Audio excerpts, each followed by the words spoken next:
നമ്മുടെ UPSCക്ക് ചോദിച്ച ഒരു PYQ ആണ് ഈ കിടക്കുന്നത്. നമ്മുടെ ഭരണഘടനയായിട്ട് ബന്ധപ്പെട്ട് ചോദിച്ച ഒരു ക്വസ്റ്റ്യൻ ആണ് കിടക്കുന്നത്. അപ്പോൾ ക്വസ്റ്റ്യൻ ഇങ്ങനെയാണ്: താഴെ പറഞ്ഞതിൽ തെറ്റായത് ഏത്? ഈ തന്നിരിക്കുന്നതിൽ തെറ്റായ പ്രസ്താവന ഏതെന്നുള്ളതാണ് നമ്മുടെ ചോദ്യം.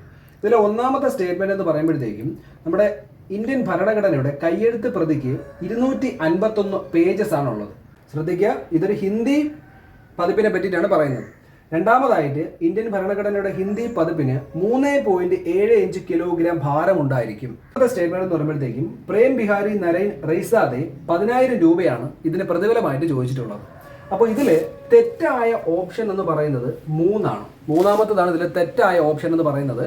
പ്രേം ബിഹാരി നാരായൺ റൈസ്തെ എന്ന് പറയുന്ന വ്യക്തി ഇതിന്റെ കയ്യെഴുത്ത് പ്രതി എഴുതി തയ്യാറാക്കിയതിന് ആവശ്യപ്പെട്ടതെന്ന് പറയുമ്പോഴത്തേക്കും അദ്ദേഹത്തിന്റെ പേരും അദ്ദേഹത്തിന്റെ മുത്തച്ഛന്റെ പേരും ഈ ഒരു പ്രതിയിൽ എന്ത് ചെയ്യണം, ഈ ഒരു പ്രതിയിൽ എഴുതി ചേർക്കണമെന്ന് മാത്രമാണ് അദ്ദേഹം എന്ത് ചെയ്തിരുന്നത്, ആവശ്യപ്പെട്ടിരുന്നത്. അപ്പോൾ ഭരണഘടനയുടെ ഹിന്ദി പതിപ്പിനെ പറ്റി നമുക്ക് ചെറിയൊരു കാര്യം പറയാം. ഇതിൽ 58ാമത് അമെൻമെന്റിലൂടെയാണ് എന്ത് ചെയ്തത്, ഭരണഘടനയുടെ ഹിന്ദി പതിപ്പ് പറ്റിയിട്ട് പറയുന്നത്. ഓക്കെ, അതുവരെ ഇംഗ്ലീഷിൽ മാത്രമാണ് നമ്മുടെ ഭരണഘടനയുടെ പതിപ്പ് ഉണ്ടായിരുന്നത്. അപ്പോൾ 1987 58ാമത് അമെൻമെന്റിലൂടെയാണ് എന്ത് ചെയ്തത്, ഭരണഘടനയുടെ ഹിന്ദി പതിപ്പ് എന്ത് ചെയ്യുന്നത്, കൂട്ടിച്ചേർക്കുന്നത്. ഈ ഹിന്ദി പതിപ്പിനെ പറ്റി കൂട്ടിച്ചേർക്കുന്ന ആർട്ടിക്കിൾ എന്ന് പറയുമ്പോൾ ആർട്ടിക്കിൾ 394A ആണ്, 22ാമത്തെ ഭാഗമാണ്.